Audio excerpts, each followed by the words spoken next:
subject here, but most of us who've lived a little life out there or live with beloved pets accumulate parasites. If you're struggling with gas, bloating, loose stools, or constipation, or if you often feel tired and weak, there's a good chance you might have a parasite. According to the CDC, millions of Americans are infected, but most of us are unaware. That's why folks are loving Paratarget by Nature's Blast. Paratarget contains a unique blend of natural ingredients that help kick those parasites to the curb.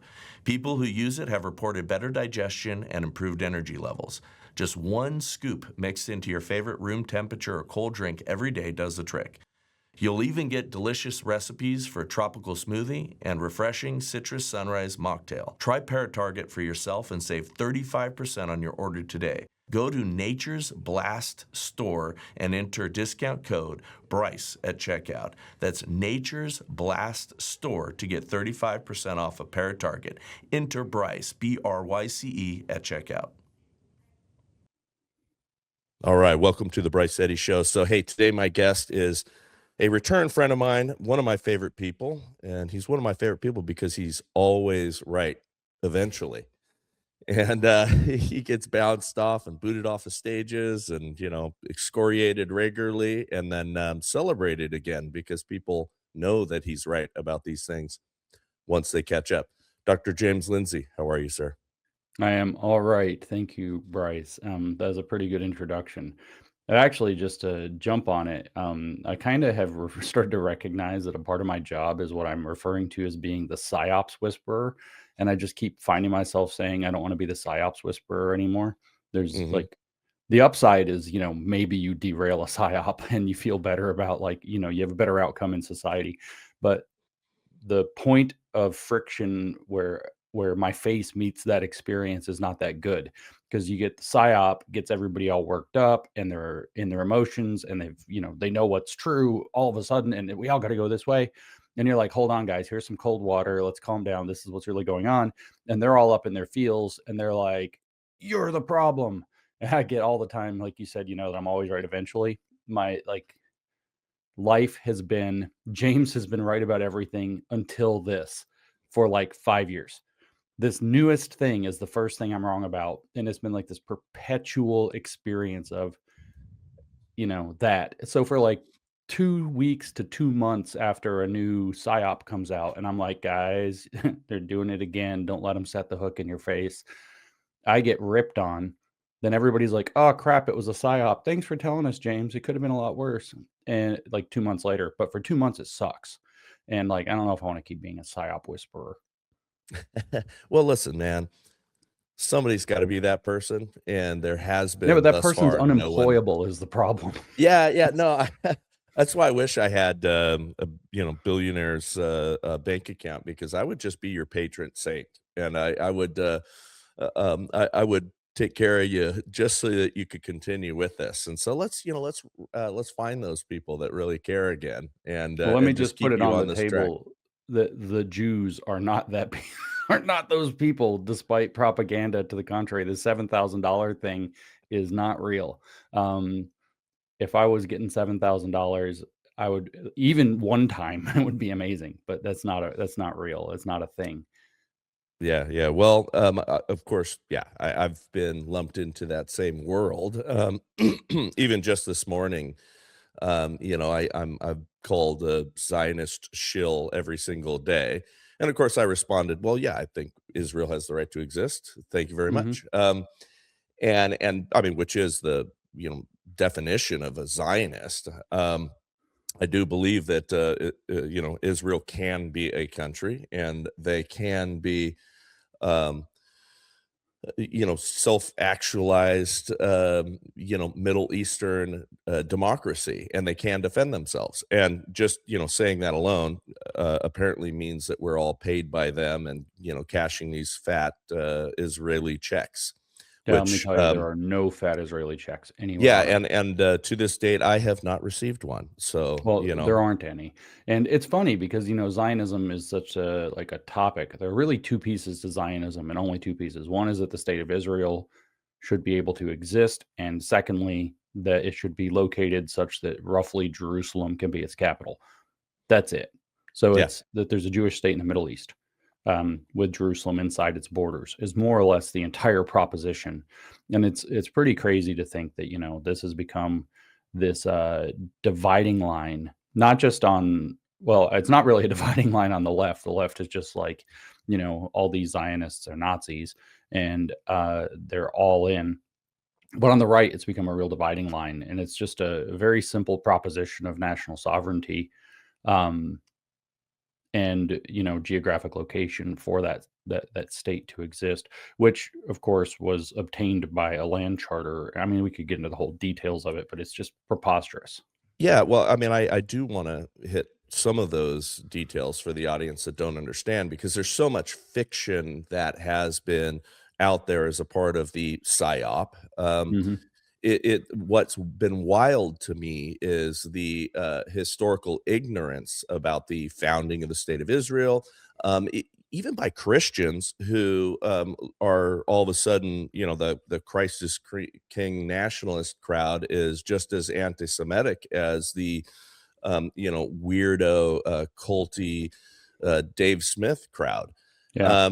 And they're all saying the same exact kind of talking points, and have laid all of the world's ills at the feet of Israel while ignoring all of the other, really, in many cases, even more egregious actions and things that are happening around the world, where, yes, babies are being slaughtered and everything else. And so it's only a spotlight on Israel and no one else.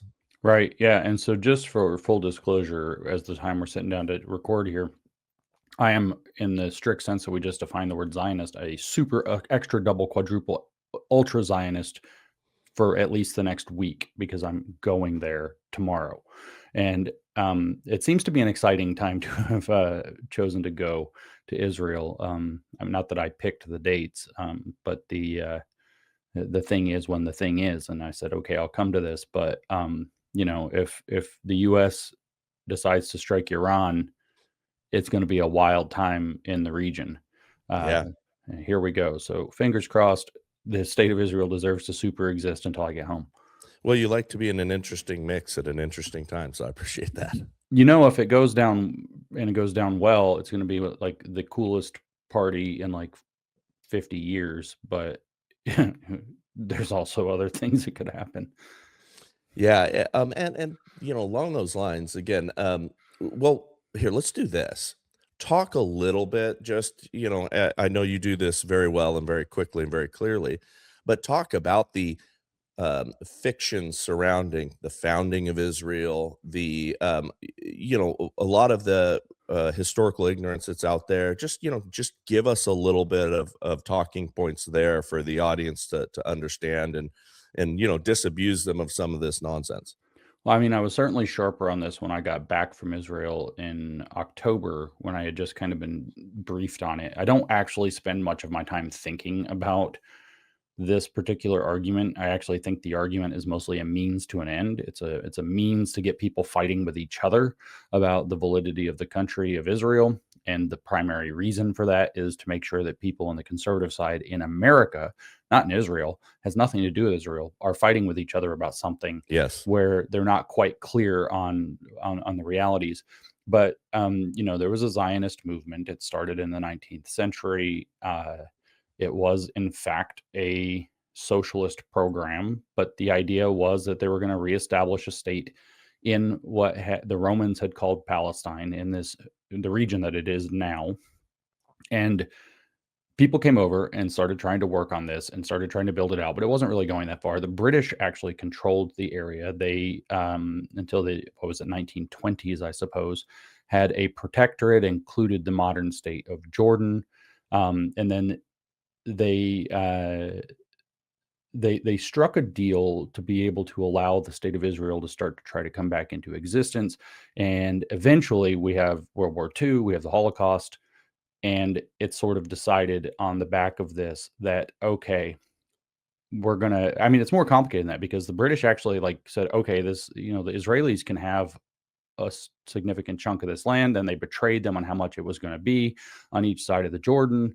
And there's people out there now that are like, oh, it's actually the British that are the problem, but it's just a very complicated history. But That's right. eventually you have the Rothschilds, which is one of those names that people's eyebrows go up when they hear it, came in and bought a bunch of land, which is why the like big fancy street down the middle of Tel Aviv is called Rothschild Boulevard. They bought a bunch of this land, and then they were started to build out this project after World War II. It kind of became an international imperative to allow the Jews to have a homeland in the in the region that was being built out. And the reason in particular that this was decided was because Hitler's excuse for the final solution was always going back to his earliest years writing, 1919, at least at the very latest 1919, was writing that the solution to the problem, the Jewish problem or the Jewish question in Europe, was going to be to get rid of all the Jews. But to get them out of Europe. Now, that doesn't mean to kill them all. It means to get them all out of Europe. And so if you read Mein Kampf, he's very, very clear in this one chapter about citizenship that, the goal of the Nazi regime is going to be to take everybody and figure out where they're supposed to be from if they're not a German, and deport them, send them back.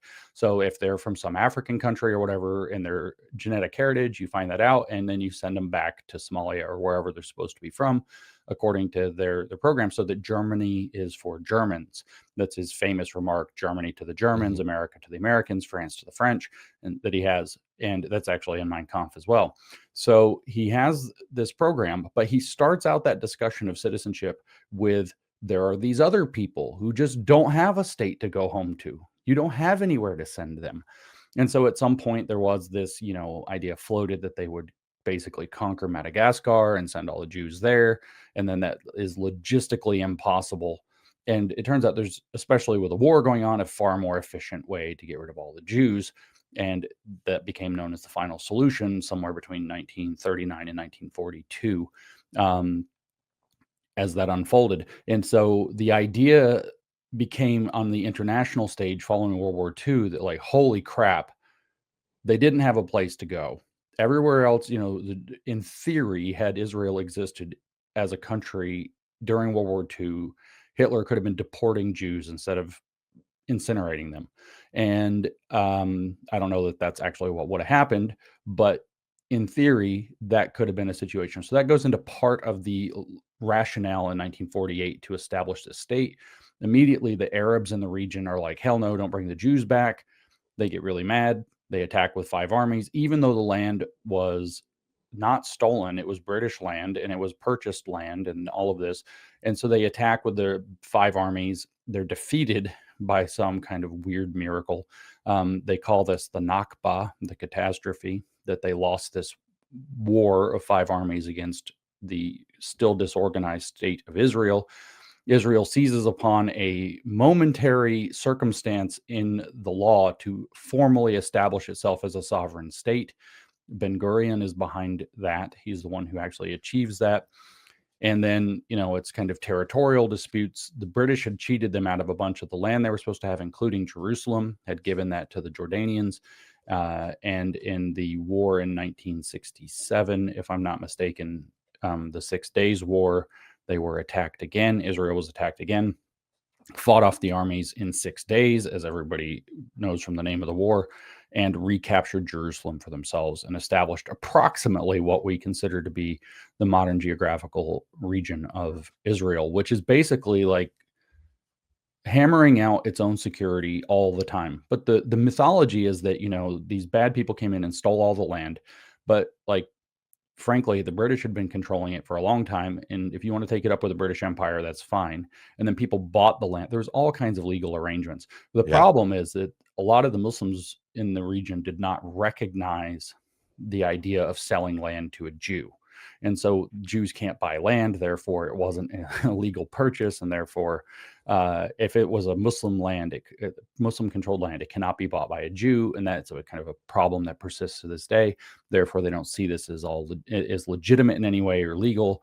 They don't see that the British occupation there was legitimate or legal. And these fights go back, to the Ottoman Empire and all these kind of complicated regional situations. And like I said, I was much more conversant in this 3 months ago. Listen, the dullard version of you is better than most anyone else. So I People appreciate tell me that. Yeah, people tell me all the time, like, go debate Dave Smith, go debate Scott Horton. And I'm like, on what? And they're like, Israel. I'm like, I don't think about Israel. Like, Yeah.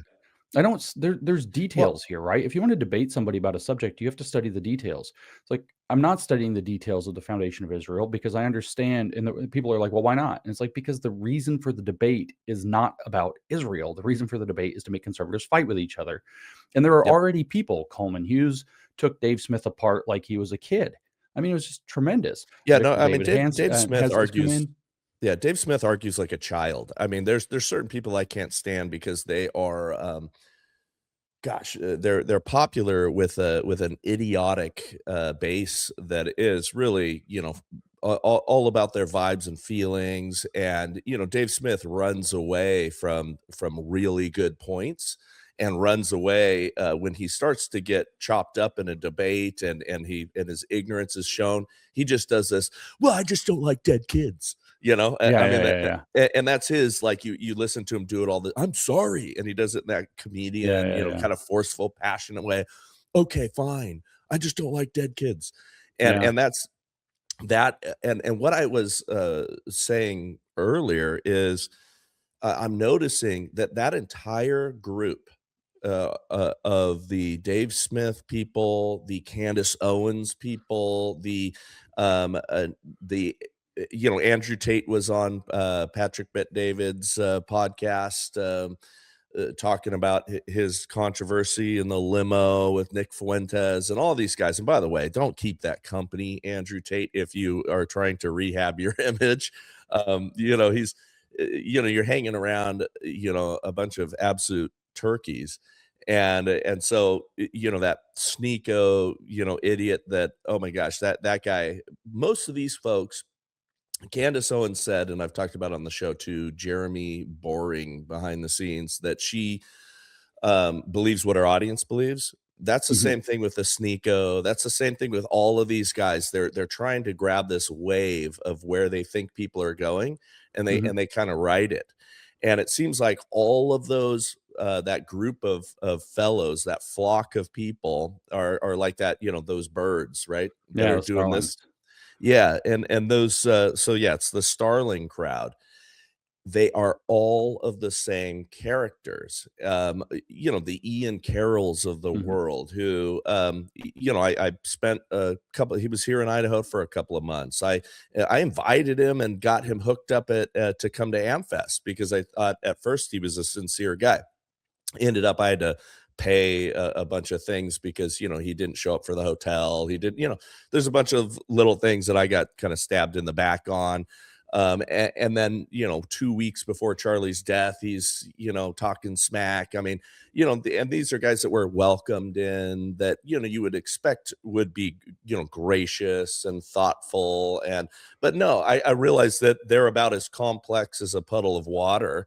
They have really no principles, no values, which is why the algorithm can steer them. It does not matter. They don't have any real beliefs. And by the way, that's sort of leftism in general, or liberals, not the classic liberals, but No, right, that I know what you mean. crowd of collectivists goes where the collectivist goes. And I'd love for you to comment on that because it's all the same people. Well, I mean, this is why I've developed this heuristic that I've shared a bunch of times, and a lot of people are telling me they're getting a lot out of it, so that's very helpful. I just keep saying know them by how they circle their wagons, and it's like I love this metaphor. I hadn't thought of the starling murmuration as a metaphor. I don't know if you know. I don't know a ton about how that works, but I was like curious one day, so I looked it up a long time ago. It's like I might know this a little bit worse than I know the history of Israel, and so apparently each starling is only kind of aware of what like a small group of other starlings around it is doing. So if they see, one of the birds twist a little bit, they all think they're turning. So that's why you get these like big undulating wave shapes in the sky, but they're only actually aware of what their like kind of most immediate neighbors are doing. And it has this appearance that there's like a coherent movement. Like when you see the murmuration, as it's called, in the sky, it looks like, oh, wow, those birds are doing this crazy cool pattern. How did they? It's all mathematical. It looks like some kind of a, geometric blob or whatever. It's kind of cool. But it turns out that it's an emergent phenomenon based on the fact that each bird knows what like its 7 closest neighbors are doing. And they're reading that. So like if one starling decides to turn a little bit for whatever reason, the 7 around it or whatever turn too, but then that cascades into like the 40 around them, that cascades into like 100 around them. And so you end up with these very small perturbations. And, one of them saw a bug, one of them saw a hawk or whatever, or they got too close to the ground, whatever it is, that causes a few of them to move, that causes more of them to move, that causes all of them to move. And it's sort of like the wave in a stadium, except flying in 3 dimensions in the sky. And there's an element to this, but you can tell who they are by how they circle the wagons around each other. They all defend each other. They all push for each other. And there's this vibe where, you mentioned the algorithm, and I want to come back to that, but there's this vibe like, what's going on with them is exactly what you said, that they're riding these waves, and they're just kind of like, I call them people who have shows that go on each other's shows. They don't have anything that they're saying. They don't have any research that they're doing. It's like their entire career is being on each other's shows. And so it's like this cross promotional network. Maybe it's formally defined, like a talent agency would be a formal definition of such a thing, where everybody within the same talent agency promotes all of the other members of the talent agency, so all ships rise together. But it doesn't have to be coordinated like that. They can just be each other's podcast bros, which is what Konstantin Kisin called Podcastistan. Like it operates like a online kind of nation. And then the Starling effect is very real.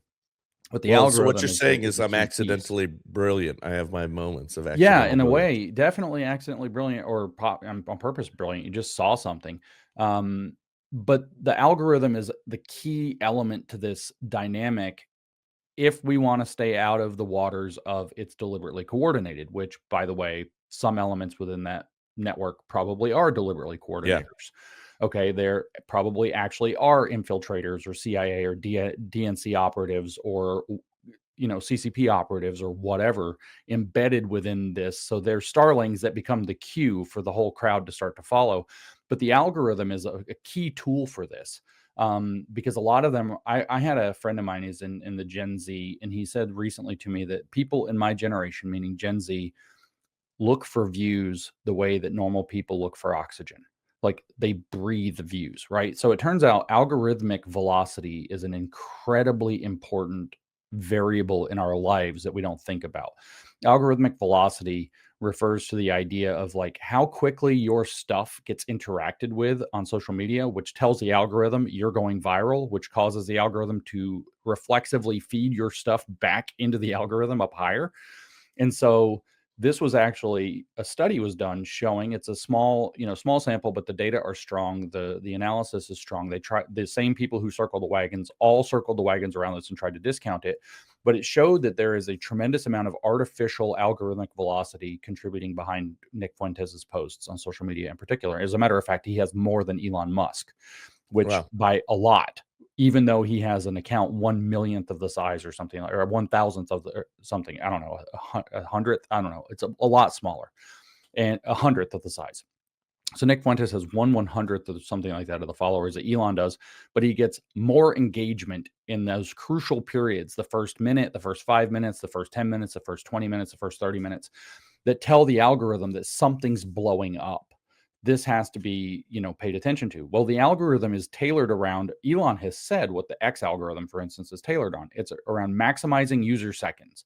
In other words, the goal of the X algorithm is to keep your eyes stuck to the screen on the X app and not outside of the X app, not following some link you clicked that was interesting or something worth reading or watching on YouTube or somewhere else, but to keep you engaged on X as long as possible to maximize those seconds. So anything that has high algorithmic velocity gets fed into the algorithm, gets put up near the top. Anything that's like controversial or edgy or obscene or violent, the old if it bleeds, it leads logic, gets kind of algorithmically preferred. And so now what you have is this flock of starlings, some of whom are to draw on a different metaphor, they're not real birds, they're robots controlled by the government to trick us and spy on us. So you have this flock of starlings with some bad actors embedded within it, most of the people just riding the wave, but that wave is contoured. It's like the natural environment in which the birds are flying is a unnatural environment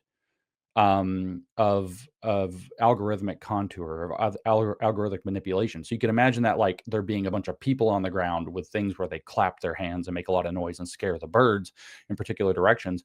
But the people on the ground are bot networks in Iran and Russia and Mm. China and other hostile nations. I mean, we just saw, what was it, the news the other day, that a bunch of the so-called Scottish independents Twitter. So these are the people on Twitter that are supposed to be right-wing figures that advocate for Scotland to break off from the United Kingdom, right? So that's a radical kind of revolutionary ideology.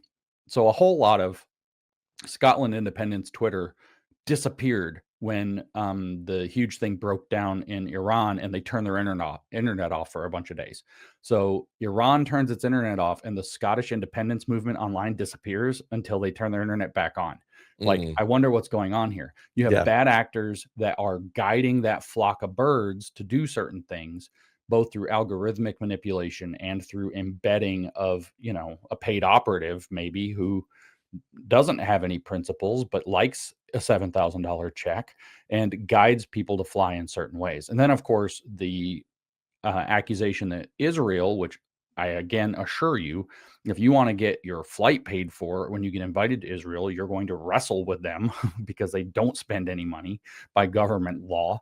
They project that accusation onto a scapegoat target. The iron law of woke projection has never missed.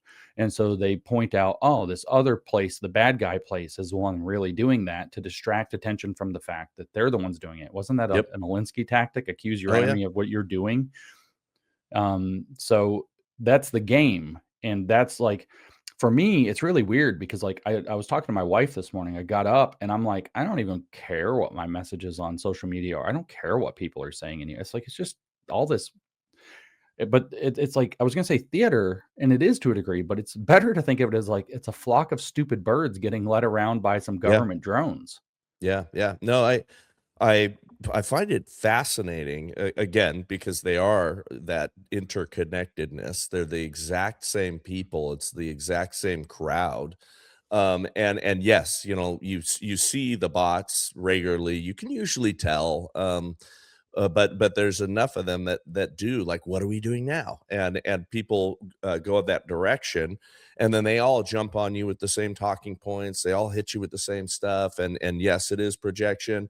It's the same people too, or many of them are the same people that are even doing the kind of ice thing. I mean, it's wild that they cross over. Mhm. And then the Candace crowd is a lot of these like the people that would be consuming true crime, fan fiction stuff. It's a lot of women, that are just so passionate. They love Charlie Kirk, and now she's giving them the answer Mhm. that it was Israel or Macron's or name whoever, Charlie's friends.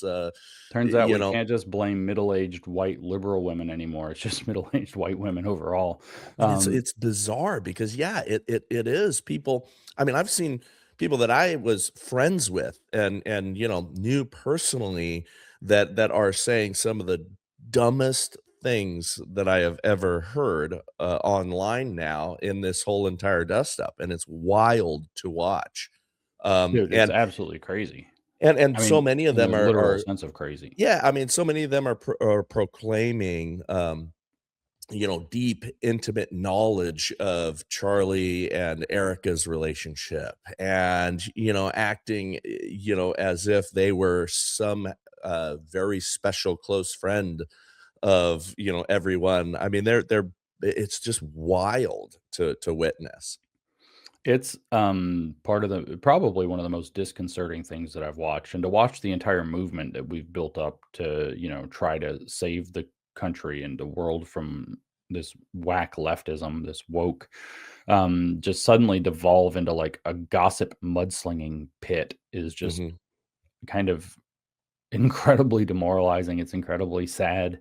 It is. But it's been for months now. Like my average experience on social media, I open up my X or whatever. I'm like, okay, what's going on in the world today? And it's like I've stepped into some cross between, the National Enquirer tabloid space and then like the most outrageous episode of Maury Povich or Ricky Lake or whatever these, Yeah. It's Jerry devolved. Springer. It's like, yeah, it's the most insane thing. And all I can think is, so, all I think is like the picture in my head is like you have a lot of political operations operate with this kind of spiral mentality, and spirals can go three different ways. In general, they can drill down to a point, or they can go round and round and round and round and not get anywhere, like a spring. They just go around and around, or they can spiral outward. And it feels like this is that spiraling outward Yes. energy. It's like we're not getting down to something. We're not drilling down to a point. What we're doing is it's like shedding all sanity and just making things go further and further and further out. It's what, it's called the widening gyre where the center cannot hold.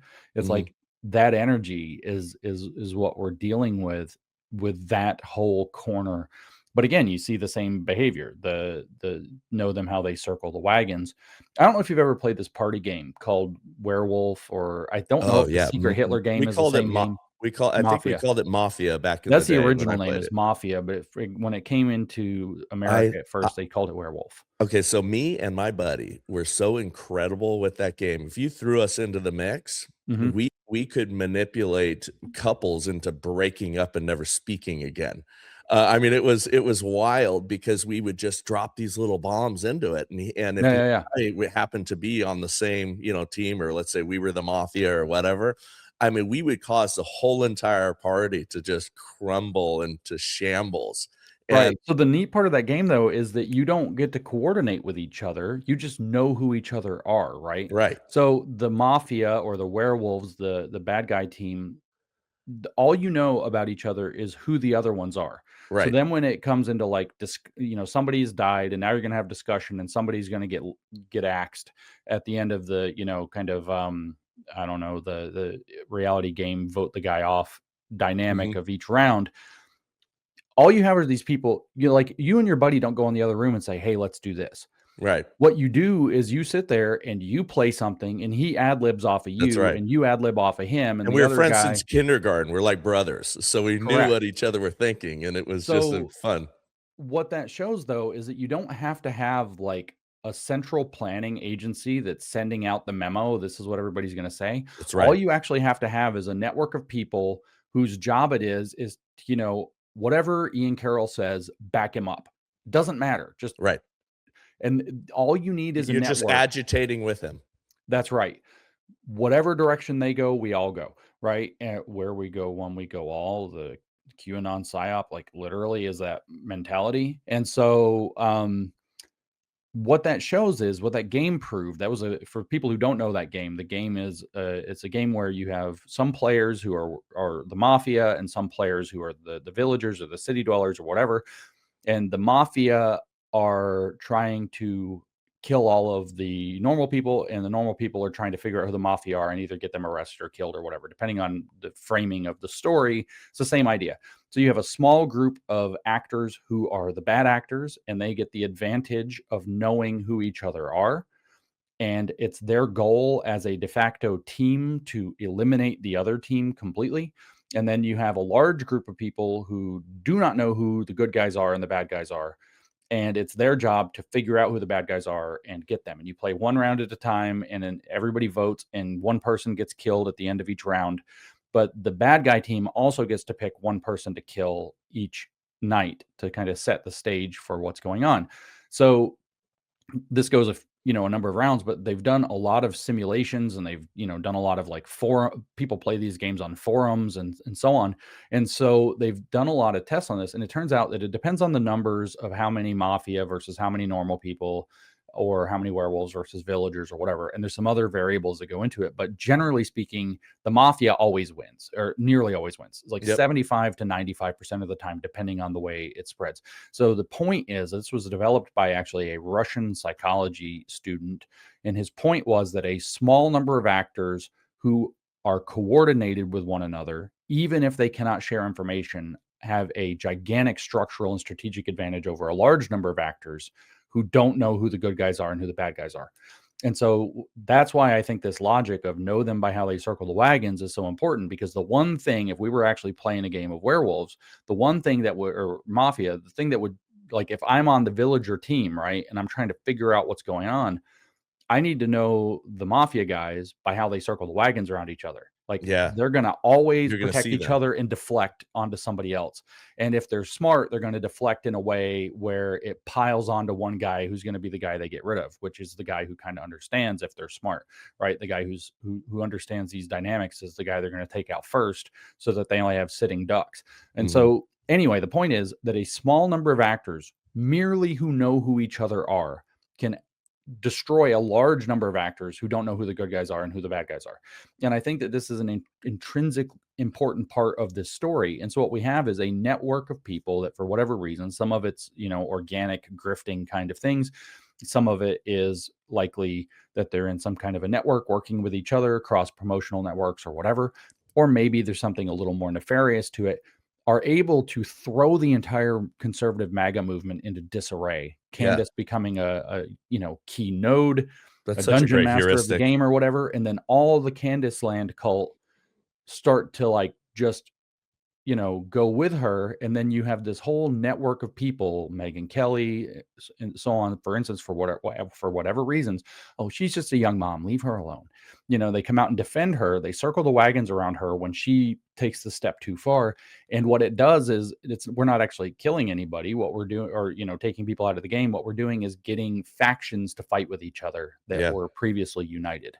Well, that was so. I mean, Charlie's genius, and I've talked about this a lot. But I got to drive Charlie around in the early days. To different events and spent a lot of time, with him behind the scenes. But as a result, I got to listen to him, take phone calls, including with the president and Congress and senators and donors and just various people in the party in this really disparate coalition. And I watched him really do a great job of getting everybody to move in the same direction, and people who were not friends and people who were not a part of a general, staid, normal, mainline conservative movement. And he got this weird group of awesome people to kind of do what they were supposed to do in service of this country. I mean, Charlie was incredible that way. He was really immeasurable in his impact. And now that you see him gone, you see that them tearing down that coalition, and it is people who know what they're doing. But it's also a bunch of these rubes or a bunch of these, fellow little starlings that are coming along with it too, and just being manipulated by this crowd. And if they step out, they get eaten alive. I think Candace is definitely a ring leader in this, of course. But you watched her when she sat down with Erica and they tried to make a little bit of peace. When she came out, they considered her stepping out of line. Her whole mob that she created started to eat her up. They started to criticize her or say, "Oh my gosh, she's been compromised. She's got a handler. Look at her. She's looking up and to the right. She's somebody's giving her direction. They must be waterboarding her husband in the other room." I mean, it was like, she's inauthentically going in that direction. So then she came back in line and she started getting even more crazy and saying, even dumber things. Yeah, it seems like there's this dynamic. What I'm noticing is, particularly, there seem to be about three groups of people, although maybe these anti-ICE protesters make a fourth. But there's, broadly speaking, about three groups of people that get so deranged by the kinds of narratives that they're interacting with or accepting Bryce, Eddy here. Most of you know I'm an aggressive high-energy guy, a 4th-degree black belt in Brazilian Jiu-Jitsu, and between bodybuilding and my high-intensity lifting sessions, I still train like I'm 25. You don't need to be a maniac like me to have painful, stiff joints, but if you do, Joint Complex by Nation Health MD can help. I'm a big believer in this stuff. It doesn't matter if you're struggling with aches or stiffness in your knees, hips, or back, Joint Complex contains natural ingredients that promote joint comfort and mobility. It features high-quality turmeric and boswellia to support a healthy inflammatory response. It contains natural eggshell membrane, which promotes strong and supple joint cartilage. Every bottle of Joint Complex is manufactured here in America, so you know you're getting the best quality for your money. Right now, you can try Joint Complex risk-free and save 35% on your order. Go to nationhealthmd.com and enter discount code BRYCE at checkout. That's nationhealthmd.com and discount code BRYCE to get 35% off your order of Joint Complex today. That they kind of become enforcers to keep like let's just put it this way. Let's pretend it's not Candace, but it's Candace. And she's an agent, right? Okay. So you have the agent. The agent is leading people into a particular direction. And then the agent goes a direction that the audience chews them up. Okay. So that's the Candace story. But I want to add the agency that Candace is deliberately doing this part. So we don't have to have it be Candace. It could be, some average, Yeah. CIA bad guy. Okay, so you have there are three kind of thought patterns that you can lead a crowd into to kind of derange them in a big way that I've noticed. One is this strong conspiracy mindset. Everything's a conspiracy, right? So then when Candace goes to sit down with Erica, somehow she's compromised and they're looking for all the subtle clues that she's taught people to look for. Yeah. And then she has to get pulled back. Okay, and another one is anti-Semitism. You start getting people to believe that the Jews control everything, which is just another conspiracy theory, by the way. Correct. Yeah. But you start to pull people into the Jews control everything, and they derange to where if you stop blaming the Jews, if you're like, actually, guys, this one was Iran. They're like, he's one of them. He got the check. He got the call. Iran was manipulated by Israel into doing exactly. this. Yeah, I mean, and so everything circles back with that. So they pull you back onto that track, and you're like stuck in a rut. And the third one is actually functionally different because it's not so specifically, it is, but it's not as specifically a conspiracy theory structure. So these rampant conspiracy theories and anti-Semitism, but the third one is trans. And the reason I think that the trans one works this way is because it's such a matter of identity to the people who've accepted it.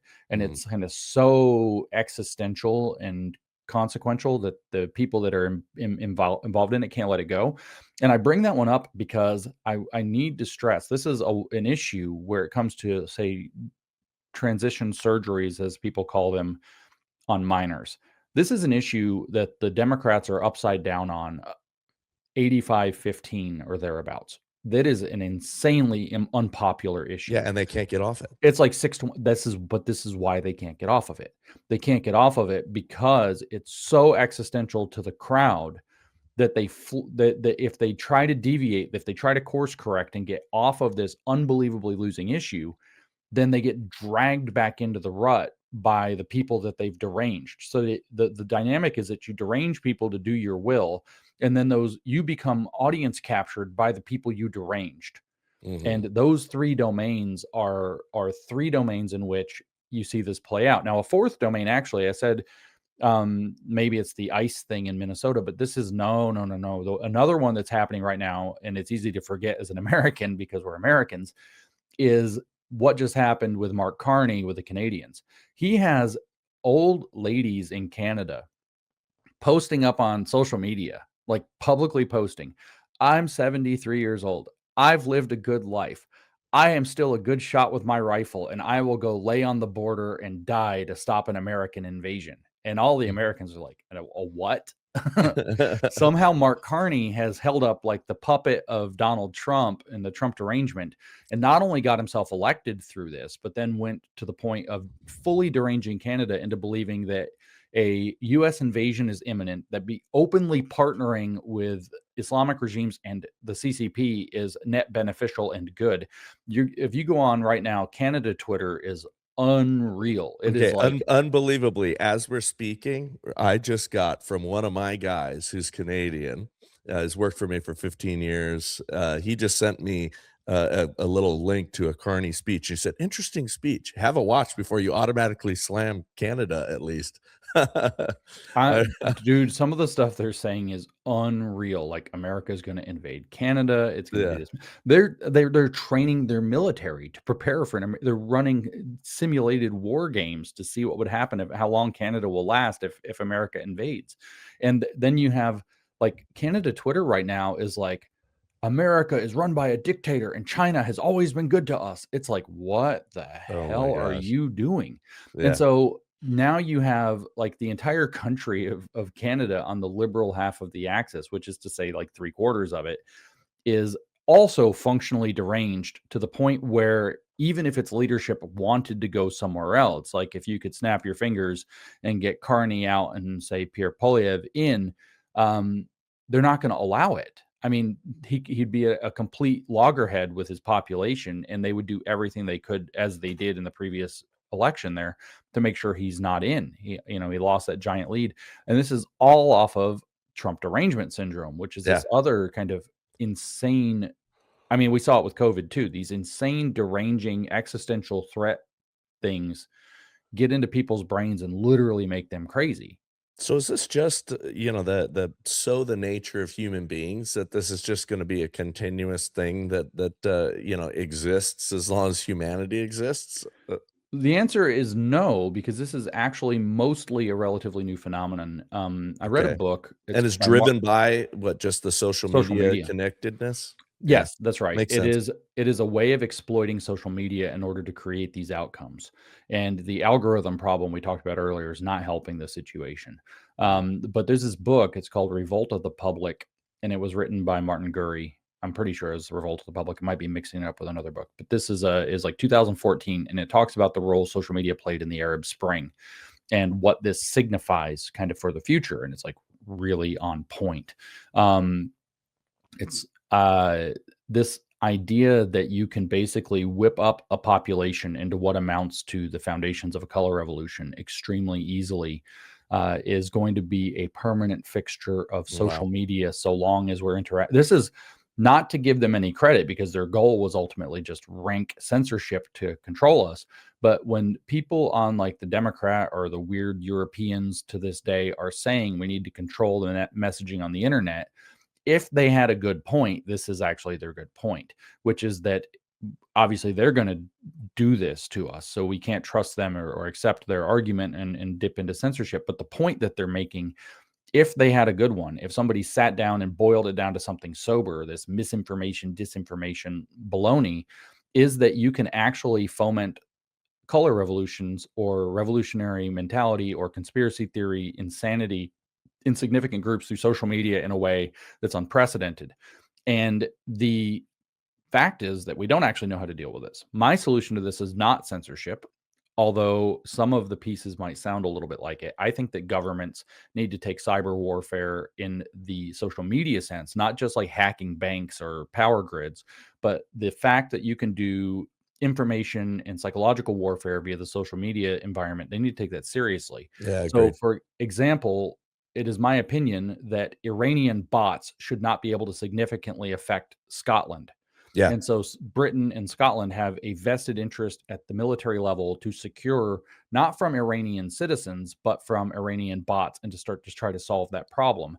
Yeah, It's the bot kind of issue is pretty huge and pretty it's dramatic. unbelievably huge. So I think that there is an element there where things do need to be dealt with kind of in a what would look like a censorship direction, but you're not censoring people, especially citizens. You're censoring the ability for your citizens to be influenced by hostile information campaigns I launched by feel foreign like governments, I feel like it would not be too hard. I mean, which suggests it's a problem of will, not of yeah, technology. because look, I mean, the argument I think goes something like this. All right, if you were to require real people to be behind these accounts, with IDs and things like that, then you wouldn't have the ability to be anonymous and criticize your government. And Mhm, mhm. so I think that's the that's the defense that they use against us going in there and taking out those bots, removing them. But I mean, you could have our government and other Western governments identifying those bot farms and ending them through other means. I mean, That's right. you could have a coordinated effort to shut them down. We have counter cyber warfare people that could go in and collapse those servers. Right. And I think that should be a coordinated Western effort to eliminate that interference from at least our foreign adversaries. Sure. But then, like, we still have the Starlink problem, right? And let's say that there are no government robot drones posing as birds, leading the flock around. We Right. solve that problem. We still have the problem that, just the kind of the grifter starlings are going to lead the flock around, like we could say, in a very organic sense. There's no reason, for example, that what we're talking about there with bots is going to take Nick Fuentes' voice off the internet, Right. although his algorithmic velocity might get cut to close to zero. So the second thing that people have to do is I make this analogy all the time, and it sounds very dramatic, but I think it's right. I want you to imagine that, it's 1941, it's D-Day, we're going to Omaha Beach, we're in the amphibious landing craft, you and me, buddy, and we're barefoot in a pair of shorts. We don't have a flak jacket, we don't have a gun, we don't have a helmet, we don't have goggles or any protective equipment or any offensive equipment whatsoever. Maybe we have a butter knife, but that's about it. Okay, so you would not want to enter into a theater of war with machine gun nests completely unprepared like that, right? Right. Or any theater of kinetic war without gear, right? You would definitely want some body armor. You're definitely going to want whatever, certainly at least a pair of boots or whatever. Okay, I make that like, you can see how absolutely insane it would be to walk into a kinetic theater of war unequipped. Well, when we get on social media and think we're just talking to our bros, that's what we're doing. But in the psychological warfare domain, not in the kinetic warfare domain. So what we're being attacked by are all of these psychological warfare elements. And if we're not going to be savvy to those, then we're going to see social media take us for a ride again and again and again Yeah. and again. Now, after 2020, we kind of don't have a lot of an excuse for that anymore. We have Right. to start realizing, look, they're going to manipulate. People are going to manipulate us, whether they're bad actors, whether they're grifters, whatever. The manipulation factor on social media is very high. We have to approach viral messaging in particular with a high degree of skepticism. You have to ask, if you feel a major emotion about something you saw on social media, you have to stop and ask, did somebody want me to feel these major emotions, before you jump into the increasing the virality of the campaign situation? Mhm. Because you're not in a neutral environment. You are in a warfare environment. In fact, this whole idea, I just want to lay this out. This is one of my biggest pet peeves right now, bugbears. We all say social media or X is the new digital public square. No, it's not. It's a political warfare battle space. Like, Yes, what that's the hell right. are you talking about? It is not the public. It's the public square, in the same way that the public square in a town in France with snipers on the buildings during World War II was a public square. Yeah. Like, you have to be fully aware that, yes, you're saying what you want to say, and yes, you're engaging in free speech, and yes, you're receiving and exchanging information in a digital public square kind of way, but that is a overwhelmingly manipulated, manipulable, and infiltrated environment filled with information equivalents of bullets, flak, and grenades, and you've got to pay attention to that. So I think the question you asked was, is this just a fact of humanity? The answer is kind of, but it's really it's how humanity interacts with an overwhelmingly information connected situation.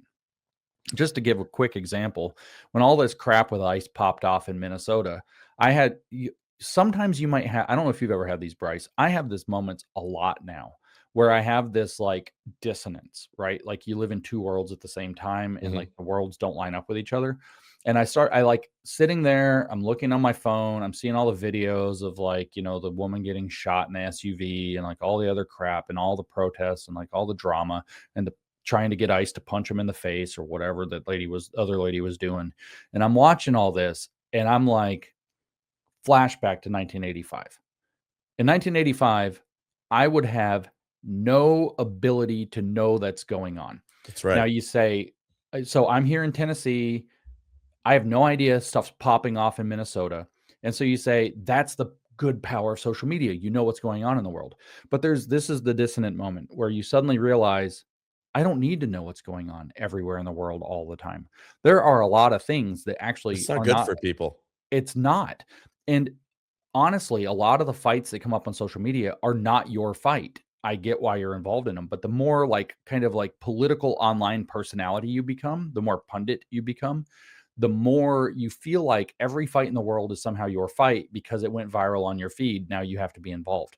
And that psychological pressure is immense and it's part of the story. Like, yes, I'm not saying what happened in Minnesota doesn't matter, but I'm saying that I would have read about that in the newspaper and I probably would have looked across like the breakfast table and my cup of coffee with the newspaper, looked up at my wife and be like, wow, some crazy stuff's going down in Minnesota right now.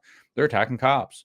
And it's like, you Yeah. know, Put the paper down, go on with the rest of go your talk. and then Yeah. it's like, well, I got to get to the bank before, what. And so it's like a lot of very local footprint issues turn into national explosions. Hmm. And people who this is the crucial point. There are bad actors who understand this dynamic and milk it. They use it Yes. on purpose to drive the country nuts over some stuff is of national relevance and some stuff is not. But you can blow any story out of proportion. Like, again, just flashback to 2020. George Floyd, the video with Derek Chauvin, etc. If you flash back to before, kind of instantaneous broadcast television, there's no way that gets off the ground. That's And right. we know, we can look back at that and know that was all a giant fraud. We Yep. know what the consequence of it was. But the fact is that we all interacted with a story that was a cop interaction in Minneapolis that went bad and it literally melted the world down. And the reason is because it could become turned into a reflexive campaign on social media. So what I'm saying is we've got to start thinking very seriously about how we're going to interact with social media as a population going forward. If you are a person who uses social media a lot, maybe you should reflect on how the way you use social media matters. 20 years ago, I went on Dennis Prager's radio show and, got to be in studio with him and just through some fun circumstances. And, the thing that I said, and I've said this over and over again, is to combat this, people, if they knew why they believed what they believed, they would be less, easily manipulated in this sense. But most people have these talking points that get downloaded. It's the Starling thing. And they're, they've got a few leaders or this crowd that's taking them. They decide what little group they're a part of and what's going to take them down what path, but they have no idea why they believe these things. They couldn't articulate it to you. It's just that everybody's saying this. So here's where Yeah. we're going. And, I've tried to spend my life. That's why it bums me out. Like some of these people who I think, like an Ian Carroll or whatever, who when I sat down with and had a good time, oh, he's a conspiracy guy, but he was talking about McDonald's milkshake machines and, That's a little neat things that, story as it yeah, is. that he was researching that I'm thinking like, oh, that's kind of cool. And I'm assuming that he's an honest broker of his thoughts and when you see these people all just oh no, they've got this track that they're running on, they've got this thing, this grift, to use a common day parlance. They don't really have their own sincere beliefs, and that's what stunned me as to how many people are just woefully ignorant of anything and everything around them. And I have a habit of when I'm traveling or even, when I'm here and I'm alone, um, gonna go grab myself a meal, I'll sit at the bar and I'll end up inevitably, having some discussion with somebody, right? And I, like one-on-one, most of the time I'm changing people's minds about things, and it's just giving them broader context or more information about something or disabusing them of stupid thoughts that they, swallowed hook, line, and sinker from somebody else, and they walk out of there like, whoa, mind blown. Yeah. But it's because people don't give 5 minutes to a particular belief that they've adopted. They don't give 5 minutes to ask the question, oh, why do I think that? I mean, it just blows me out. And I think that would solve overnight a lot of these problems, but I have very little hope of that. Yeah, the thing is, like, Michael Malice, I don't know if you know Michael Oh, or I do. not, but I love yeah, Michael yeah, Malice. Actually, I Michael's a have great respect for dude. him. But he's got this thing he said that most people in general do not process information through a true false filter, but through a us them filter. Yeah, Right. And so anything true. that you can do to step back, you said, people get in these little enclaves and they start thinking according to the way the little enclave thinks. And it's like, when you can get people to step back and say, hold on, this is what all the people around me think, but is it true? Like, am I actually setting my course by true information, or am I going along with a crowd like the starlings, where goodness knows where you're going to end up if some of the birds happen to be government robots? That actually is something I think, like you said, we're not going to overcome this. This is profoundly deep human nature. I mean, there's really interesting books about this. Thinking Fast, Thinking Slow is one. I have another one. I forgot what it's called that I read that I really liked. I'm looking on my bookshelf to see if I see it real quick, and it's not popping up. But anyway, another book to that effect that talks about how, the way that people think, there's like an intuitive way of thinking. That's how we operate in the social realm. That's the us them thinking, actually. Hmm. And then there's a very kind of logical, rational way of thinking that is how we think when we have to sit down and actually really think hard about something. And I it's know the not book that intuitive. you're referencing, and it'll pop It's into my called head. like Moral Tribes or something like that. Mm. But anyway, his analogy in that book is that it's like the two settings on a camera. Now, I know everybody's like with their cell phones, so they don't know what a camera is anymore. But you have the auto setting and you have the manual setting. And his thing is, like, if you want to just get a quick and dirty picture, you put it on auto, you point the camera, it auto focuses, it does the best it can. That's what your cell phone does, by the way. It does the best it can, and you click it and you get that picture. But if you're a professional photographer and you really want to get a perfect shot, you have it on manual and you're twisting the lens and you're twisting the The ISO, f-stop, the and yeah. f-stop. You're fooling with all, and you're working it till you get exactly where you want. But you might have to fiddle with the camera 20 minutes to get a shot, instead of you could take 2,000 shots in auto and then just kind of pick and edit the best one. So one is fast, one is really slow, but the really slow version allows you to kind of really wheedle down to true and false information, to get things right, to be careful. And the thinking fast part, though, and his point is, the thinking fast part is intuitive, and intuitive thinking is designed for group interaction. If you and I are having a conversation, unless we're sitting down putting our heads together to try to solve a problem, we're not going to do thinking slow. We're just Right. riffing. We're sitting at the bar, we're just talking, yeah bro, yeah bro, and we're just interacting. You could not imagine, like, this is like the most autistic thing ever, but imagine going to like a dinner party and having to calculate out the exact meaning and the exact correct thing to say back, like a James Bond movie or something, to every individual you come across. Yeah. You don't use rational, slow processes when you're interacting socially. You use But these I know fast, some intuitive people processes. can, I tend to, and I think part of it being history of sales and, things like that. And knowing people and understanding, personalities and things like that. Like I realize I'm not a brilliant mathematician like you are. I don't have your brain power or capacity, but I can quickly on my, like, oh, where's this person coming from? What's happening? What are they, I can process those things pretty fast. And I think that most people don't or can't do that, or, and I think that's the same thing that allows them online to be so quickly manipulated by everything too, because it's that just reactive, quick vibes and feelings, kind of continuously that controls what they're responding or what they're saying. So, like, for online, my opinion, like, if you were gonna like put on your your armored jacket before you storm the beach, right? The equivalent for social media is actually learn, like, if you're going to be an interactive person on social media a lot, I think it's actually extremely important to realize that when you're interfacing with social media, it doesn't matter what you do in your real life, doesn't matter anything face to face because you have all kinds of different cues. But what you need to actually work on lowering is your emotional reactivity to information you see on social media. That's the equivalent of putting an armored jacket on. Yeah. Okay. So you see something on social media, your amygdala lights up, and you're like, your first thought has to be, this is on social media, I need to go think about this, rather than, to go nuts. Because this is something that I've noticed a lot. This is I don't have like a formal list that I've written down, but it's like signatures of a psyop. And one of the signatures of a psyop is that the team, if we think in teams, let's say just left and right, if the left is doing a psyop, the left stays unified and the right starts fighting with itself over differences in what it believes happened. Yep. Okay. So when you start to see friend versus friend going at each other's throats over whether or not you're supposed to interpret something, this way or that way, you're probably in a psyop. You're probably being given, It's a good rule of thumb.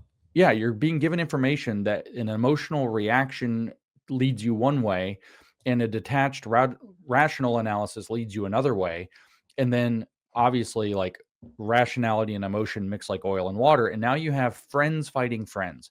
So the second you feel this need to take somebody who is your friend and savage them on social media because they had a different take than you, you're probably, the point here isn't, oh, don't savage your friend. The point is, stop and say, am I being manipulated by the information that I'm receiving? Yeah. To where I feel the need to attack a friend, because that's usually the purpose of these psyops, is to get people who are aligned fighting with one another. Yep. And so that's one of Yeah, my I mean, signatures. we had this incredible coalition that had never been created before. It was very powerful. They, and I have thoughts of who they are, but they are kind of their own starling group of people. Don't want that coalition to exist. And, again, Charlie held it together pretty beautifully, and TPUSA and, all the things that he was doing kept it together. And with his absence, they saw, I think, this opportunity and went about destroying it. There's one more thing, unless you have a follow-up to that. There's one more thing that I wanted you to hit, because I found it interesting how little people know about, well, first, APAC and, things like that are influencing our politicians are one of hundreds of special interest groups that are funding our politicians, and they aren't particularly funding our politicians at a higher rate than a bunch of others. And I find the pointed attack on just Jewish interests here in the United States, where they ignore all of the other interests here in the United States and all these other lobbying groups and all that stuff. They'll highlight that, and again, it's part of this thing that's going on here.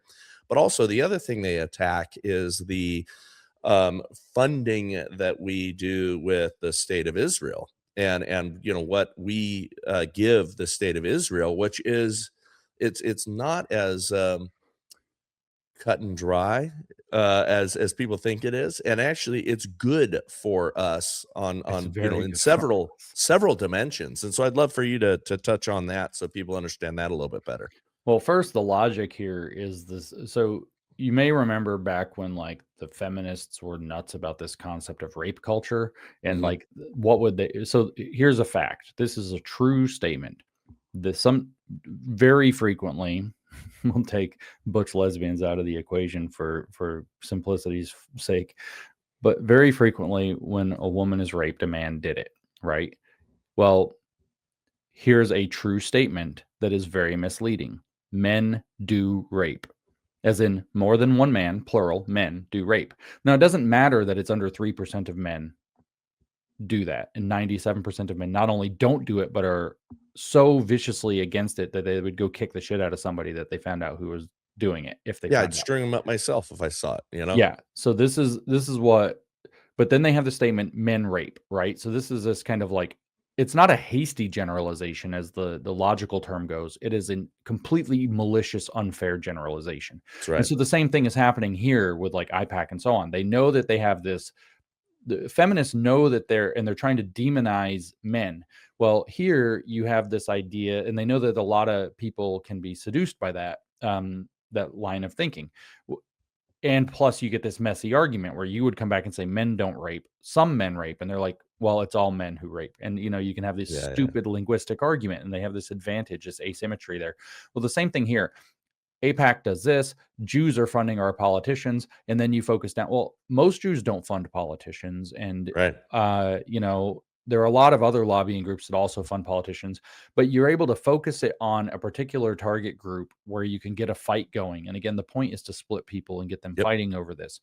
Now, as for the funding for Israel, it's interesting now because like Trump and Bibi Netanyahu just got in this argument about it because Bibi Netanyahu was like, let's cancel the funding thing and work off of it. And Trump's like, what? No, you want our money. We want you to have our money. Like, but the reason, if we take out of this, like the kind of superficial Trump pride dynamics, is that from an America First perspective, if you want to call it that, the way that Trump would understand the term, at least, not maybe the way some of these internet guys would understand the term. From an America First perspective, as Trump understands it, it is in the American interest to maintain this. Because, like, I mean, I've had this comment I've had to give so many people. It's like, have you taken 5 minutes? Just go ask Grok or ChatGPT, ask anything, go look it up. But the AI can help you very quickly.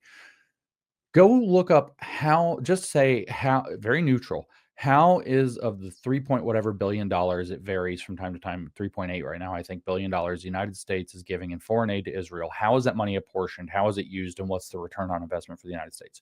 Just go ask, see what it says.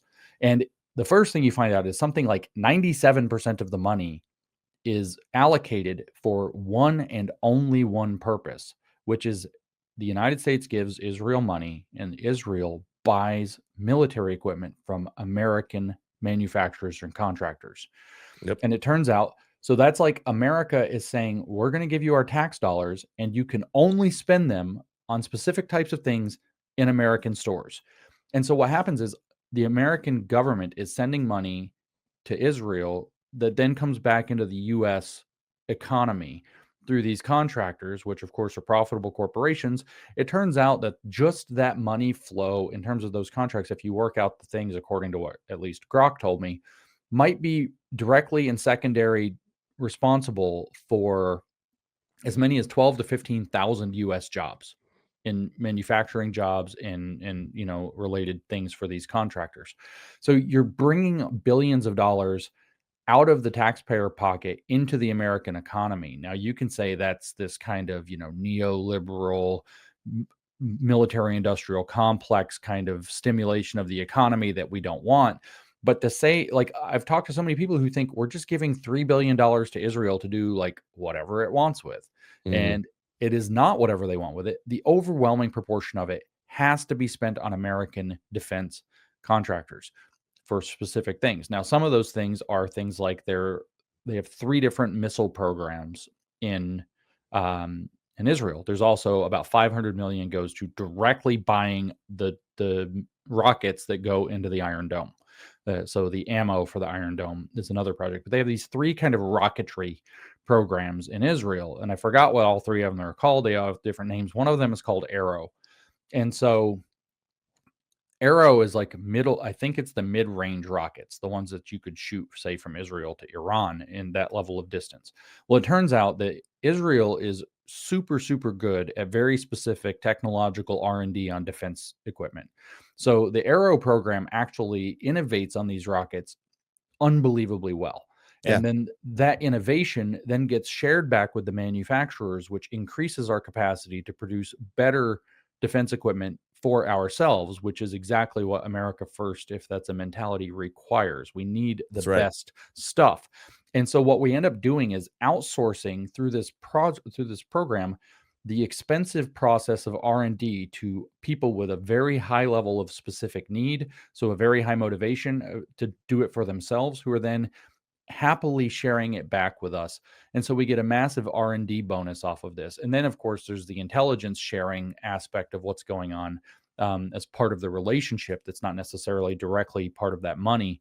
And that all works out when you put it together between the money coming back into the American system, its secondary effects in the economy, the R&D value that we get out of not just the Arrow program, but other defense contracting going on in the Israeli circumstance that's then shared back. And then the intelligence sharing, it works out for like that $3.5 billion we throw to Israel every year, that the US is getting something like 12 to $15 billion worth of ROI in very crucial ways, plus like 90 something percent of that money getting dumped straight back into the American economy, employing tens of thousands of Americans to build the stuff.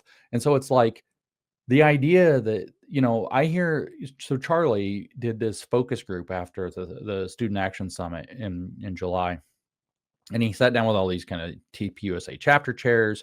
And there's this one young man, and I don't want to like put him on the spot or whatever, because he's a young guy. He doesn't know. He's been propagandized on the internet. But he's like saying stuff like, all I know is I can't afford a house, and we're giving $3 billion a year to Israel. It's like, brother, Oh, I'm first glad of you all, brought this up. you still won't be able to afford a house because it has nothing to do with that. Second of all, are you a red-blooded American or not? Do you want the government giving you money to buy a house? Like, what do you think is going to happen here? But then third of all, like, it's not that much money. And fourth, like, you don't know how the money actually works. There's more money in the American economy because that money is going. And if you happen to be, got a job in one of those defense contractors, it would be specifically because of that apportioning that you might actually be able to buy a house.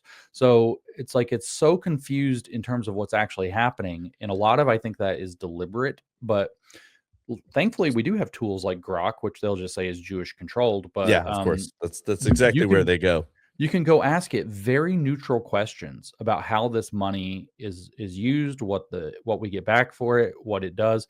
And I mean, it'll write you a dossier as long as you want. It can be from a few pages as a summary down to like, I mean, I got it to give me over 40 pages of detailed output at one point, and I'm like, that's too much. I like that you brought that up because, I, again, was just listening to the newly released, PBD podcast where Andrew Tate, have you been on to his show? No.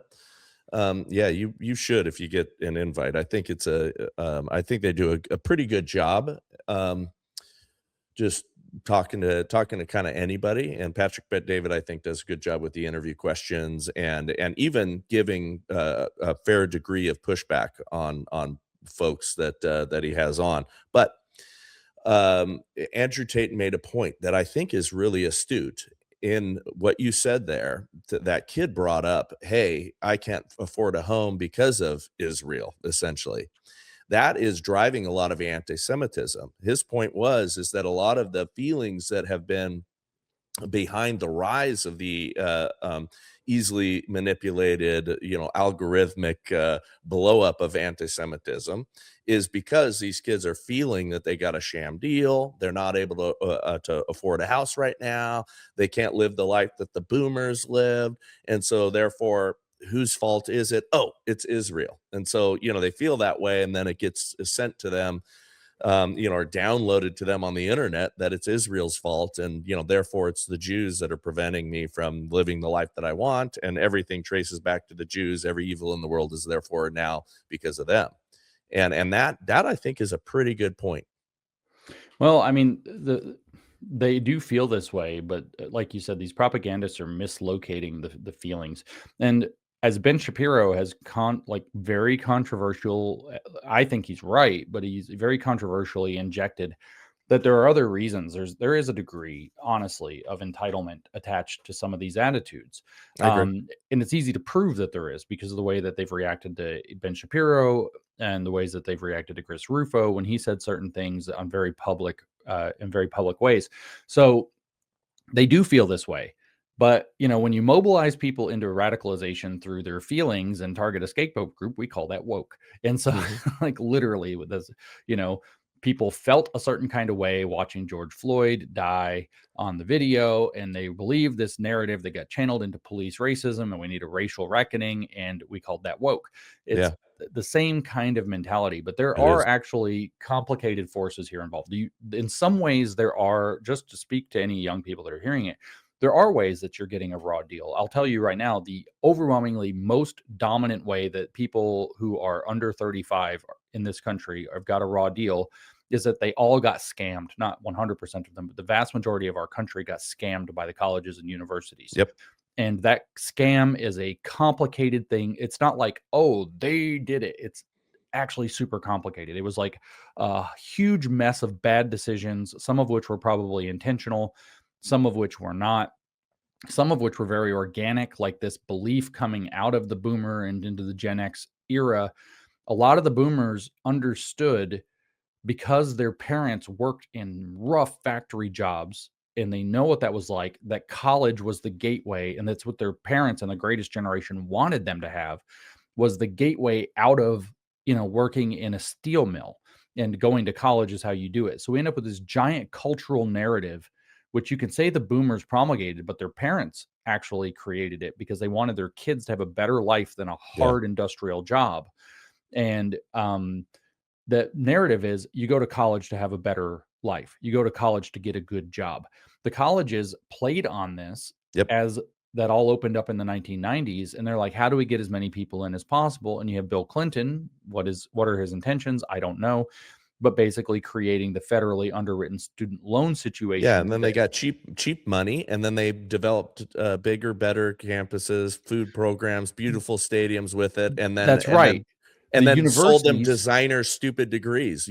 Whatever degree the you want, we'll create it for you. That's right. The universities lurched into a student services model. And the ultimate reason, maybe it's partly Gen X here if we want to play the generational game, partly millennial, depending on the timing.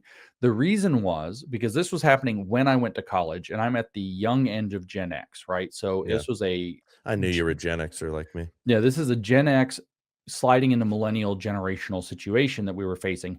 What the colleges realized is that the organic choices of 17-year-olds who are picking where they want to go to college usually don't have a damn thing to do with how good the academic department is. They That's wanted to right. go for the football. They wanted to go for the party Culture scene, and the culture, the campus. And so, like, when I was 17, I went on the campus thing. I went to like 4 or 5 campuses to check them out, to pick a college. Most of them were pretty close by. I just drove over with my parents or whatever. And the school took us to a couple, as a field trip or whatever.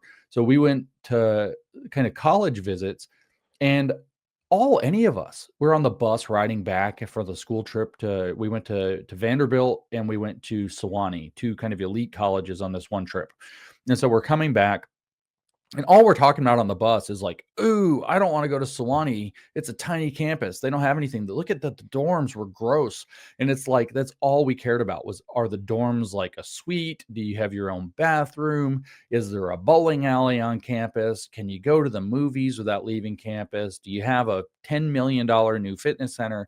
That turned into these state-of-the-art dorms being built everywhere like gangbusters. And that turned into the state-of-the-art, like the business administration building, such and such, whatever, has smart classrooms and has $50 million mortgage on it. And the reason was that the universities lurched into attracting students through desirable student services. And Yep. the reason that they could do this and put themselves in so much of a financial mess was because all the student loan money is now federally underwritten. And therefore, everybody can get a student loan. So now they have, like you said, all this reservoir of free money, except there's no such thing as free money. And the piece that either nobody knew or nobody understood or nobody cared about, or the banks were like, ha ha ha, we're going to win off, or whatever the circumstances, and I think there were a lot of them, was that nobody took that money seriously. Nobody took that money as money that they're really going to have to pay back. And because the universities were attracting this way, and they could incrementally increase tuition to cover those mortgages and so on, what you had was the price of universities inflated at 8 times inflation. They made university degrees so expensive at a time when everybody believed that you have to have a university degree to get a good job. Meanwhile, expectations inflated on what you're supposed to get with your university degree. I've talked to a lot of men in their 20s who all have told me that they fundamentally believe that if you come out of the university with a college degree, you should be walking into a 6-figure job. And it's like, Yeah. brother, what the hell are you talking about? No, they kind of sold that idea. But then if you actually, the polls 100% confirm this, by the way. If you go do political polling or, formal polling, and you ask, would you take a hard manufacturing job in a steel mill if it was available, or in a refinery? They say no. They don't Yep. want those jobs. Those jobs that their grandparents wanted them to get away from, they don't want them either. And then you have the Chris Rufo blow up, which is, I think, my favorite example of this whole, like, kind of revealing that there is a degree of an entitlement problem here. Okay, Chris Rufo went and did some research. God bless him, whatever he's doing. I don't know. I'm not a fan, but at any rate, he does this thing and he figures out somehow. I didn't track the details of this, but he figures out this is Panda Express Gate. I don't know if you remember that. He figures out that there is a fast track to a 6-figure salary for people who want to work at Panda Express. Put in, you're going to put in some hard work. You're going to put in 80-hour weeks or whatever at the entry level, but you can go even, I think, without a college degree, but maybe you have to have one. I don't know. Entry level to a level of management that crosses the 6-figure threshold in under a year, apparently, if you bust ass. Or you could at the time a year and a half ago when he said this. Don't know if that's still true because these things change. All right. What happened?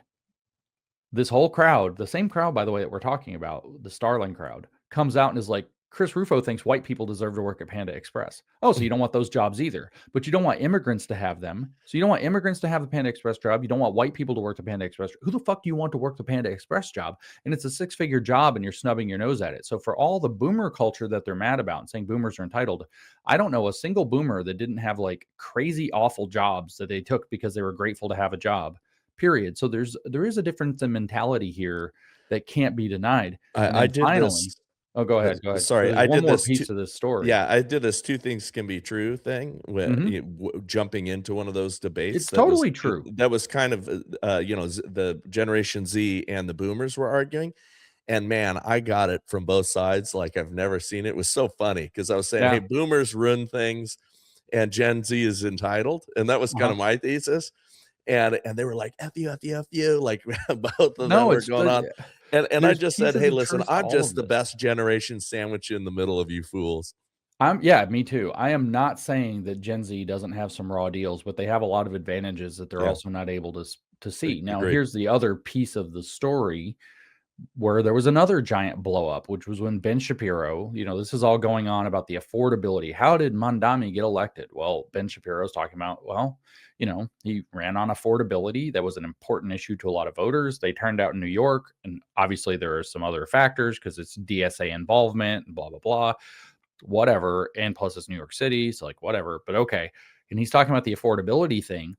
And he's like, what we're actually seeing is a lot of people who believe that they should be able to live in New York City or in Manhattan. They're not saying that they can't afford to live. They're saying that they can't afford to live in Manhattan or San Francisco or any of these where cool, he said posh neighborhoods. he told people to like, well, hey, move and go someplace So yeah, else. he said you basically have, out. You have like 2 choices basically. One of which is to stay and try to figure out how to make it work and to fight for it to change. Or whether you decide to keep fighting for it to change or not, to go somewhere else, to go to where the opportunity is. And he's not wrong. And in fact, he's very right. As a matter of fact, the reason we have the United States today and didn't get destroyed by the communists in the early 20th century is probably the same logic that Ben Shapiro is actually advocating. A lot of people don't know that the Soviet Union was trying to create a separatist black nation in the southern states in the early 20th century, right after the Soviet Union formed. They wanted to run the Korenizatsiya program in the U.S., and in order to do, which they were running in Soviet Union for themselves, but in order to do it, they needed a separatist nation, and they decided that the black nation could be the southern states, basically trigger another secession movement and try to cleave it off as a black nation. But then in 1929, something exciting happened. It's called the Great Depression, and there was no friggin' work. And so what you ended up with is huge numbers of blacks from the South migrating north to where it's cold and miserable to get jobs in the factory centers in the cities, in northern cities, which is actually why you have, if you look at the distribution of the black population in the United States, you have it's very heavy in southern states, especially like Mississippi. And then it's in all of these kind of urban areas, especially as you go north to the old industrial cities. And that's the reason, is they migrated for work. And it turns out that diaspora caused there not to be a geographically contingent black subnation in the United States, black dominant subnation. So the Soviet program or Soviet initiative actually fell apart, and they were not able to get it to fracture off and create that conflict that they wanted to break the US back in the 1920s. So it turns out weirdly, the Great Depression like saves the day. Well, the point is, those people were willing to move for work or to move away from, in this case, it was moved to find work, but it's also because they couldn't afford to live where they lived during the Depression. They had to move to where they could figure out a way to afford to make it work. And that mentality is unfortunately part of reality. Sometimes, if you lived in a nomadic situation and the weather changed and the place you used to run your goats or whatever is now a desert, you've got a real problem on your Yeah, hands that and was you're going to have life. to go somewhere else. And that's how it goes. Same thing with economic wins, although it's less serious. But the Starling crowd came out, and what did they say? People have a right to live in the place that they grew up. And it's like, since fucking when? Like, there's a Well, human remember right to live in everything. your neighborhood now? Like, Remember, everything is a human right to these folks. That but if the if funny they part is want it, that it's a human right. this Starling group is right wingers, and they're arguing that you have a human right to live in the neighborhood you grew up in. And it's like, Yeah, you don't. I mean, I don't like that. I would hate to be displaced from my home because of, the factory shutting down and economic collapse. But you don't actually have some intrinsic right for the society around you to organize itself such that you can be employable at an affordable level in a particular place that you happen to grow up. That's just the it's not solution reality. there is, like, let's say it's like Cleveland or something, which, had some industrial collapse. The is that the government has a responsibility to rig the system there so that the people whose families grew up in Cleveland can stay in Cleveland. And no, the government does not have that responsibility, and we don't want it to have that central planning responsibility because it's going to go sideways. Maybe they can do certain things. Maybe the government of Cleveland and of Ohio have incentives to try to improve that area for, to attract business and get other things going. But they do not have a responsibility to create the human rights argument for people who grew up there to continue living there forever. And so, of course, none of these people want to live in Cleveland. They want to live in Manhattan, SFO, these fancy neighborhoods in Austin or in Dallas or whatever that are very expensive because a lot of people want to live there. That's right. So it's a complicated field into which people are stepping.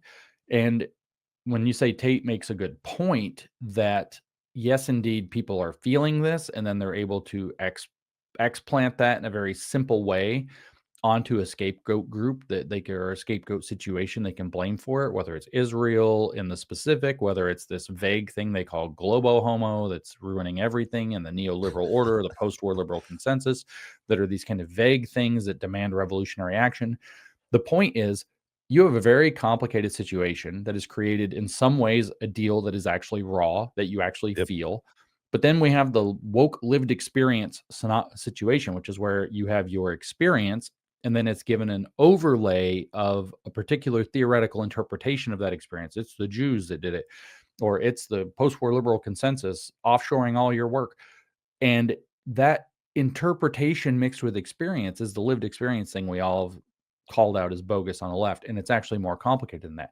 And the fact is, the solution that we used to tell people on the left is the same solution. It's like, you know what, buck up, take personal responsibility, make your own situation better, figure out what you have to do, make yourself more marketable, maybe drop your pride a little bit and decide working either in a factory situation or in a Panda Express is not as bad as it Or sounds. in a trade, man. I mean, a lot of my friends that I have that are, gosh, recent multi-millionaires, have started businesses in the trades and are, I've seen it. delivering a need that somehow everybody had dismissed and looked as beneath them, and they're building these beautiful businesses that are supporting our engine. I've been looking this up. I've got apparently part of the reason nobody ever knows what the hell I'm talking about is I have my own theory apparently of economics that I had no idea that I just took it for granted. Like, obviously this is how it works, but apparently it's not even like a thing. So, the Marxists have this concept they call the labor theory of value, right? So the labor is what produces the value in the thing. They take some raw material that's not intrinsically valuable and they humanize it through their labor and it's something useful for humans, and therefore imbue it with the value, the useful human value or whatever. Okay. That's their theory of value. And I'm like, that's been pretty thoroughly debunked. I've had this idea of a theory of value. Other people are like, the subjective theory of value. The thing is worth what you perceive it to be worth. So maybe this pair of glasses, because I can't see very well when I need to read, is worth more to me than it would be to you if you can see to read. So I will pay more for the glasses than you do. So there's just a subjective thing. But my theory of value is the problem solving theory of value, is that what what economic value is based on is the capacity to solve problems in real people's lives, which are actually contextual in a lot of cases. You don't need a pair of glasses because it doesn't solve a problem for you, which is being unable to read something that you need to read, but I do. So I'm willing to part with more money than you would be in order to obtain a pair of glasses that allow me to see, because it solves that problem in my life. And so when you start thinking about it that way, and maybe this is why I've had such a disconnect, you said produce something, they've taken up these trades, they've created these businesses, and then what they're doing is satisfying a need. What they're doing is they're creating a situation in which they are enabling the solution to problems that people have in their lives. They need machined parts, they need good carpentry done to build a thing, or good contracting done, or concrete work, or whatever it is. They have problems, actual real problems in their lives that they want to solve. If you have a good, exciting night at Taco Bell and destroy your toilet the next morning, you need a plumber, unless you know how to do it yourself. And even if you do, you might not have the time based on what else is going on. This is a basic law of economics called law of comparative advantage. So maybe you hire a plumber to come solve the problem for you, and you need that, right? And so the idea is that you have a problem, you want the problem solved, and the value calculation lies in how you want to solve that problem. So these guys are recognizing that human beings out in the world have problems they want solved, and they need to solve them. But when you adopt this mindset that this is actually what the economy is made out of, is solving problems for self and others in ways that you can, scale and sell the solutions to problems, what it does is it orients your thinking. Like, what am I going to do with my time today? I'm going to solve a problem for somebody else, because that's what makes me valuable. Like, even if you're the stock boy at the grocery store has the problem that it needs stuff on the shelves, nice and orderly, fronted. As people pick up the cereal box, you've got to pull the next box forward because the customer doesn't have a responsibility to do that, but you have a desire to have it look like the shelves are full and everything's good. So fronting all of these things, turns out they have a problem that needs to be solved, that needs to be done, and they are willing to part with value, money, to give somebody a job to do it, even if it's something very much that's like a least of these kind of job. So when you think about it this way, what you're doing is you're contributing through figuring out how to solve problems for yourself and others. But if you want to get paid for it, it better be a problem you're solving for somebody else. It orients your thinking. This is why, like, a lot of communists are like, what do they do with their life? They're like drawing pictures of furries and trying to sell them on the internet. And nobody wants a picture of a friggin' fox man with a sword. Like, nobody wants that. And so you're not solving a problem for some people might want to purchase one, or they think it's a cool piece of art or whatever, or it's meaningful to them for some silly reason. But you're not solving a problem that many people have. And so you're not providing value because you're not solving a problem, right? There's no like intrinsic lack of furry drawings. But I want to be an influencer. Well, yeah, that's the thing, right? Is like, okay, if you want to be an influencer, what problem are you solving? I can guarantee you the problem, nobody has the problem of there not being enough noise on the friggin' internet. There's not, another talking head. It's like, maybe you're pretty, maybe you're like edgy, maybe you jump up and down, maybe you're funny, I don't know, but nobody has the problem of needing more noise on the internet.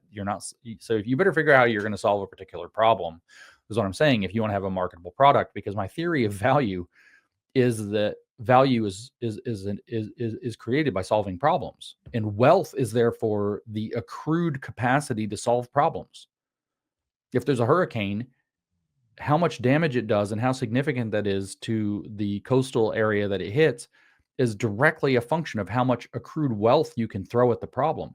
If you can throw tons of money at the problem, you can solve and a lot of the damage very, very quickly. You might lose some life and stuff that can't be undone.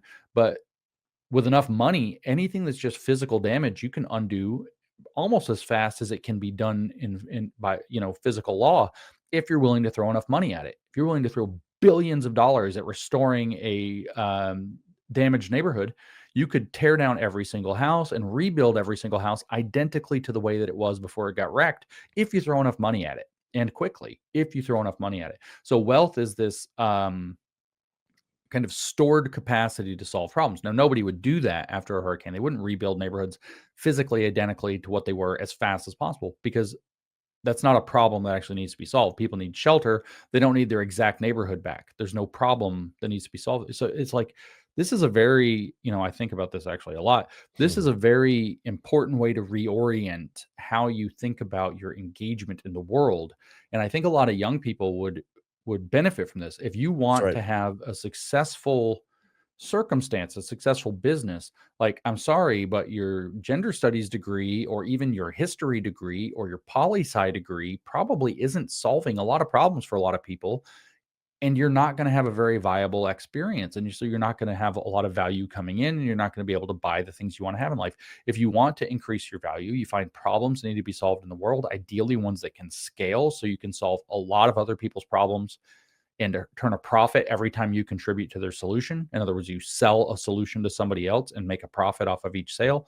You want it to be able to scale, and you're going to be a very successful person. And then I think that it's like a confusion. There's no shame in what kind of work you do, because That's the right. work that you're doing is solving a problem for other people.